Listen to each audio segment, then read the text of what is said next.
Ladies and gentlemen, how the devil are we all doing? It's Top Notch Glutes and welcome to this week's Top 5 Camps. As ever guys, we've got some incredible builds to show you from some of the best builders in the 76 community. The first half of this video is going to be the top 5 clean builds of the week, and the second half is going to be the top 5 immersive builds of the week. So without further ado, let's take a look at them, shall we? In the number 5 spot of the clean category this week, we have Immersive with the hidden modern apartment. Now I know what you're thinking, this isn't a clean build at all, it's scruffy as hell. It's built under a bridge for Christ's sake. However, don't let that fool you, this thing is clean as a whistle inside, but we'll get to that in a second, don't worry. Now I actually really like the exterior of this thing. You know, he's done a really good job of forcing his build underneath the bridge and making it all fit nicely. It's not easy, believe me when I say that. Bridges are quite simply a bastard. You get no ender clipping issues, so for this to look as well as it does, yeah, 10 out of 10 Immersive.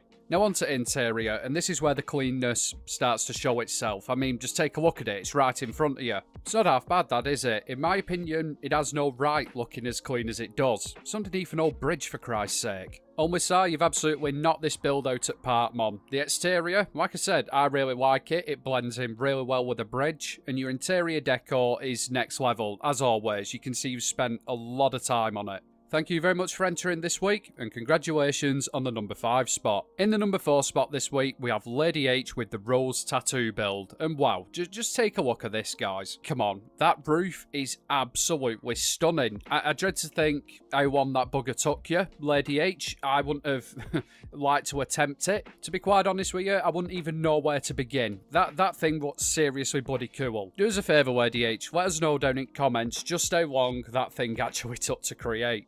Now, apart from the incredible rose pattern roof, we do have a little structure down at the bottom here. Now, it's nothing too massive, there's not much to look around. However, it is a pretty cool little shape. You can't just throw that down either, guys. You have to do a little bit of blueprint wizardry. So, yeah, it's not as simple as it first appears to be. Now then, with this being a tattoo shop, you'd expect the interior to look like, well... a tattoo shop, the clue's in title. And I think Lady H has done a half-decent job of it, to be honest with you. Now, the tattoo shop that I go in doesn't have an hospital gurney. I think that would actually scare the shit out of me if I saw that. But I can see what you're doing here. Lady H, 10 out of 10 on the decor. Thank you very much for entering this week. Congratulations on the number 4 spot. Now, in the number 3 spot this week, we have Twisted Bros with the classic Elegance Camp. And guys, let me tell you, I've seen this thing in person, and it's gorgeous. Like, it is properly stunning. I can't really explain to you how sweet this thing is, but I'll do my best anyway.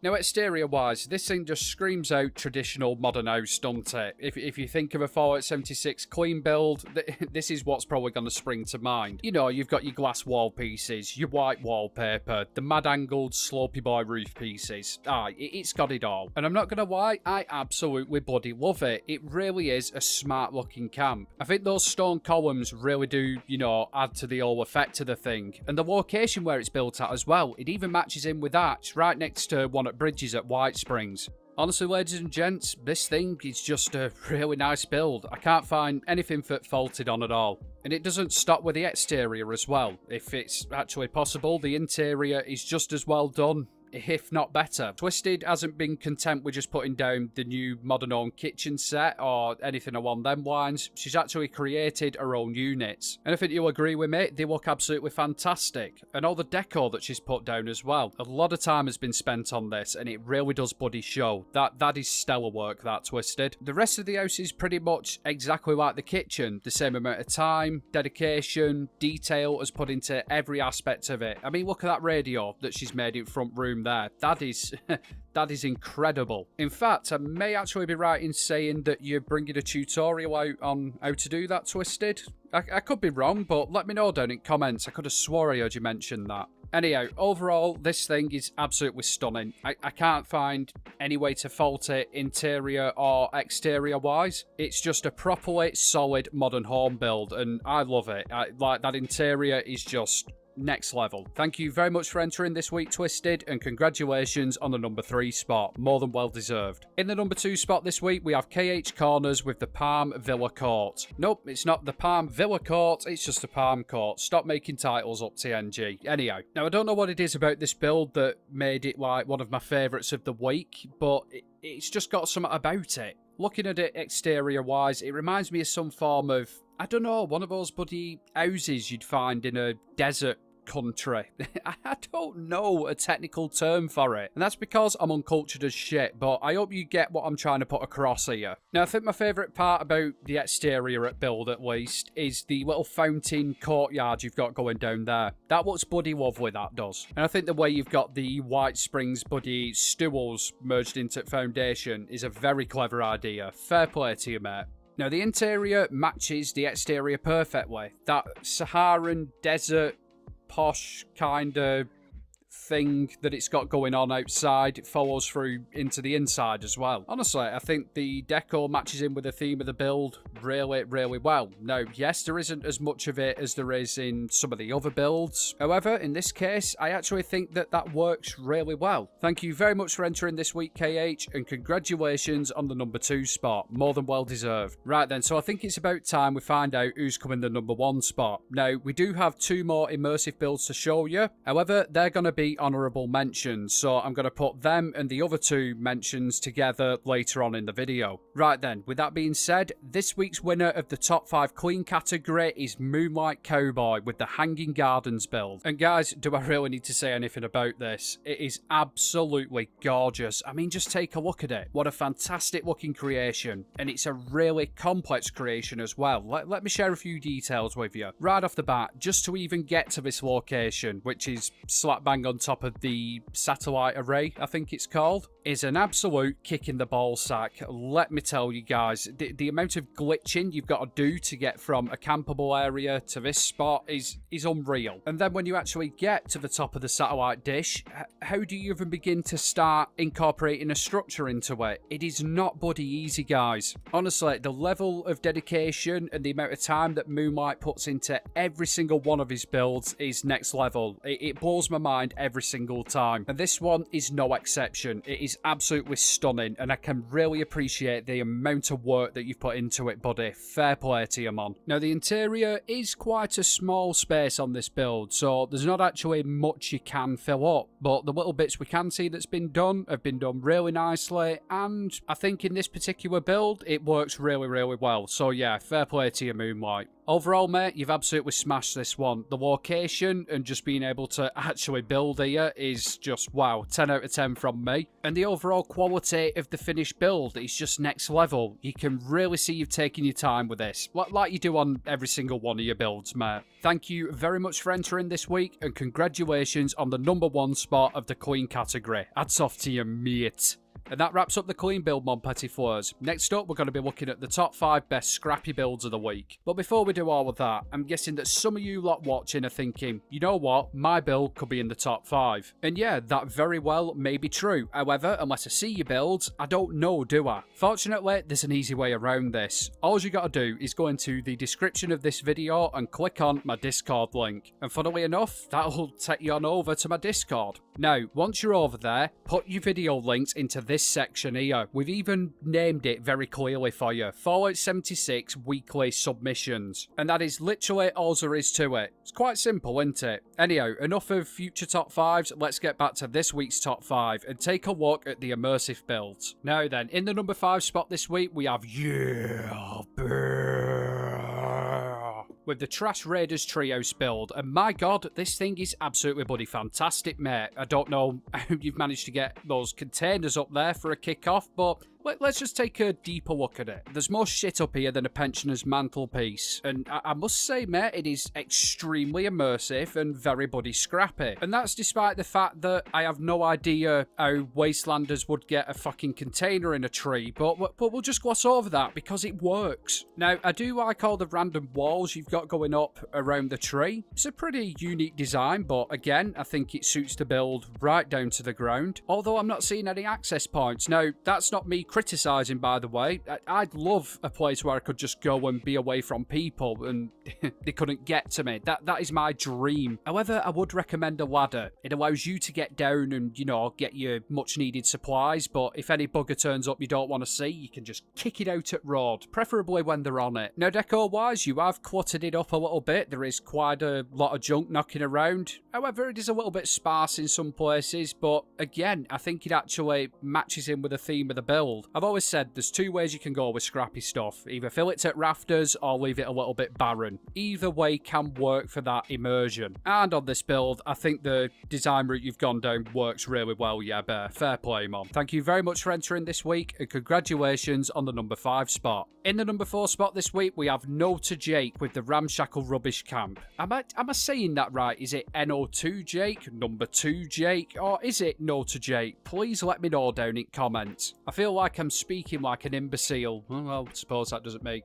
much of a change, really. Anyhow, yeah, the Ramshackle Rubbish build. Now, this was very kindly uploaded by Silver Bunny on behalf of No to Jake, so thank you very much for that. And quite simply, if you like your scrappy and your immersive kind of stuff, this thing's got you covered. Now, this build reminds me of a little roadside trader. We've got a nice simple cabin that's been built there. You know, it's dead scrappy, dead immersive. And we've also got the prefab trailer as well. Now, I'm seeing these used quite a lot recently. And like I said, guys, I won't hide it. I'm not a massive fan of prefabs, but they are starting to grow on me. This thing looks bloody fantastic here. Hi, Jake. I do like the theme and design you've gone for with the exterior of this thing. Now, the interior is just as well put together. The decor on this place is top notch. Like, seriously, mate, that is some properly detailed and well-executed decorating. I bloody well love that. Take, for example, that cartography table there, how he's got the stash boxes underneath it. That's a detail that doesn't need to be done, but Jake has gone ahead and bloody well done it anyway, and it looks fantastic. I also really like how you've got the scrap box merged into the stash box. Saves some space, and it looks really cool as well. Straight up with you now, guys, this is probably one of the best decorated builds that have been submitted this week. It is really top notch. Seriously, you've knocked it out the park, mate. Jake, thank you very much for entering this week, pal. Your build was astounding. And again, thank you to Silver Bunny for uploading this on your behalf. Congratulations on the number 4 spot, pal. More than well deserved.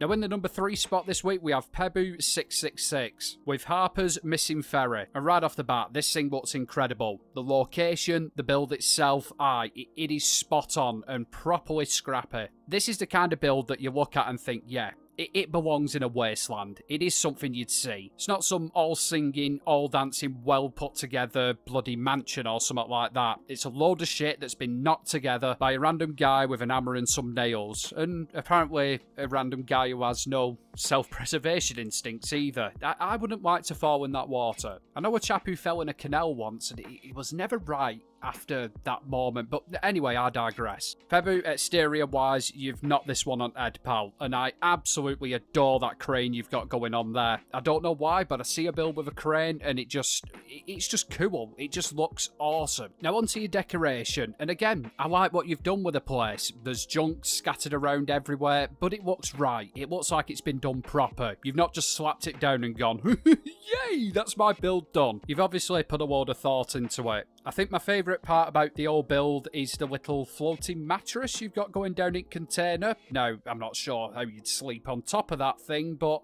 I like the idea behind it. Safety first. Now, I'm also noticing a little control room as well. Now, it could be me being a bit thick, you know, with the title being Harper's Missing Ferry, but is this actually supposed to be a ferry build? I don't know. Does it move or not is what I'm asking you, Pebu. Just let me know, please. Overall, mate, this build was incredible. The design behind it was really, really clever. And like I say, it's scruffy, it's junky, and it matches in with Wasteland perfectly. Thank you very much for entering this week, and congratulations on the number 3 spot. Right then, so now we come to the number 2 spot. And let me tell you right now, guys, that the difference between number 2 and number 1 is minimal in terms of placing, that is. Cards on table, it could have gone either way with this. It really was bloody difficult. Both these builds are they're just next level, believe me. However, a choice was made, and in the number 2 spot this week, we have Shez79 with the Just Desserts Abandoned Diner. Now, before you get too much into watching this build, I urge you to go on over to Shez's channel and take a look at the thumbnail for this build.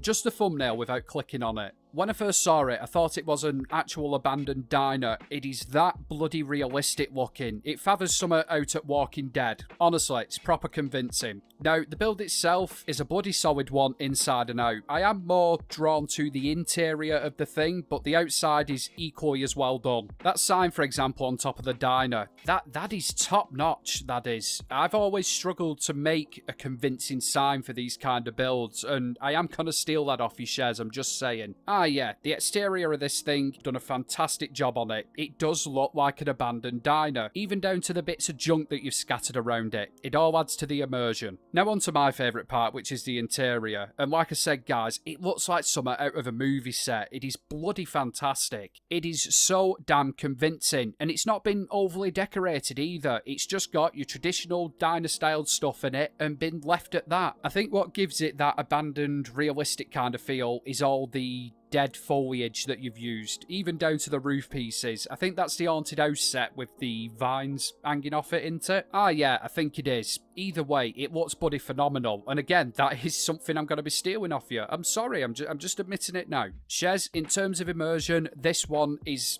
it's next level. It is bloody phenomenal. Again, like I say, I love the sign you've got going on outside. Personally, I would have used the pink and white diner pieces for the outside as well, because they look a little bit more aged. But then again, saying that, they look shite when they're stacked on top of each other, so you can't really win, can you? Shez, thank you very much for entering this week. Honestly, this is just immense. The decor on the thing, yeah, I'm in love with it. Congratulations on the number 2 spot, and trust me, you have no idea how close it was between this being number 1 and the actual number 1. Right then, so now we do come to said number 1 spot, and who do you think's got it this week? Well, unfortunately, I'm going to have to keep you waiting for just a little bit longer, because it's time for the honourable mentions section. Yes, and this week we've got a total of 4 of them. We've got the 2 clean builds that I mentioned earlier, and we've got 2 from the immersive category. So let's take a look at them. The first clean honourable mention this week goes to Kashi with the Toxic Wasteland Shelter Opera House build. And right off the bat, I love how you've made this place look a little bit more greener. You've effectively taken Fallout 76's rendition of Fallout New Vegas and made it a little bit more hospitable. I'm also seeing a few cheeky mods in there as well. Intriguing. Landscape aside, the structure itself is absolutely massive. I mean, just look at it. It's bleeding huge, isn't it? And in my opinion, it does actually look like an opera house. Not that I've been to that many, but we're just going to say it is. The pièce de résistance of this whole video showcase, though, is Kashi's editing. So I urge you to go on over there and take a look at this video in full. What I can show you really doesn't do it justice.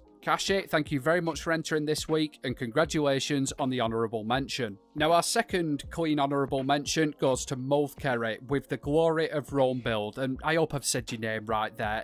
I don't know, I'm thick, and not just with 2 C's either. Anyhow, right off the bat, I'm loving the Romanesque kind of Colosseum-y vibe that this thing is giving off. It's very unique, it's very clean, and it does stand out amongst Fallout 76 builds. It also must have taken a load of time as well to get all them posts, you know, lined up neatly in a circle, so fair play to you. Now, Multhkerry did actually send me an updated picture of this with a live Yao Guai as one of the beasts of burden inside the arena itself. And I thought it were a pretty cool touch. It did add to it overall. Thank you very much for entering this week, and congratulations on the honourable mention. Right then, so our first immersive honourable mention this week goes to Dela. And again, mate, forgive me if I'm pronouncing your name wrong. I'm not very good at them. Now, what Dela's thrown together here is a pre-war modern house that's been ravaged by time and neglect, effectively, and I do like the effect that's going on here. It's a nice mixture of immersive and just a hint of modernness. It's working really well. It's also got a few trick bits going on as well, like the offset walls for the porch area. I like that kind of stuff. The interior of this thing, though, is where it really comes alive, in my opinion. Dela, you really do have an eye for detail when it comes to, you know, actually decorating a gaff. This looks bloody phenomenal. Overall, mate, you've done a wonderful job on this. Thank you very much for entering this week, and thank you to Moonlight Cowboy for uploading this on behalf of yourself. Congratulations on the honourable mention.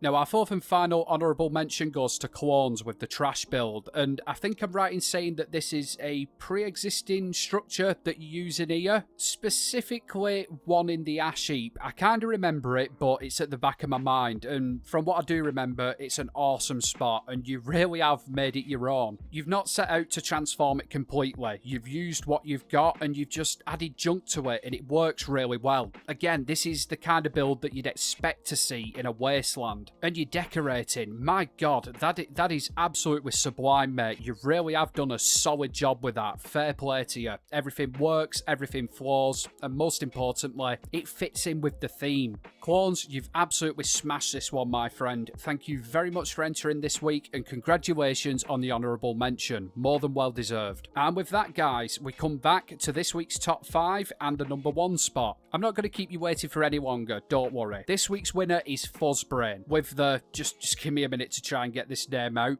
Bog Log Clog Camp. Jesus Christ, try saying that fast. I don't know if it's just me, but that was a bloody tongue twister. Anyhow, this camp is quite simply awesome, and it blends in with the environment perfectly. Believe it or not, guys, I know you can probably tell, but those logs are a pre-existing site. And let me tell you, they're not the easiest things to build around. This isn't like a dead simple location you can just slap a few structures down and call done. If you want to use it to its full potential, i.e. actually use the logs as your main living area, you have got to get creative with it, and Fuzzbrain's done exactly that. Seriously, this whole structure is bloody incredible, and it is literally the most scrappy and immersive build I've seen this week. Hands down. This is the definition of cobbled together survivor shit, ain't it? I mean, everywhere you look, there's a different material that's just been slapped on top of something else, but it all works despite its chaotic nature. It blends really well together. I do love the exterior on this thing. 10 out of 10 from me, Fuzzbrain. Now, the interior is just as, well, bodged together. Again, it looks like a survivor's just thrown some shit down and gone, yep, that'll do, it'll keep the water off me head. It really is a cool effect. And like I said before, guys, it is not easy building underneath these logs, so props again to your Fuzzbrain. This is phenomenal work. I'm also really impressed by the amount of junk you've actually got in here. Every single square inch of the place is filled up to the rafters. It looks used. It looks lived in. It looks like somebody's made it, and that's what I like to see. Fuzzbrain, thank you very much for entering this week, and congratulations on the number 1 spot. Like I said, it was a close thing between you and Shez. However, you are more than deserving of the number 1 spot. Again, thank you very much for entering, my friend. And thank you to everybody for entering this week. There was actually quite a few submissions, which has surprised me considering Starfield's just come out, but I do like to see that. It's a good sign that not everybody's jumped the Fallout 76 ship, so yeah, fair play to you all, guys. As ever, I'd like to say a massive thank you to all my Patreons and channel members. The extra support is much appreciated. If that's something that you guys are interested in, there's a link in the description, as well as links to all my other socials as well. Anyhow, as we say it north, I will love you and leave you, and I'll catch you at next one.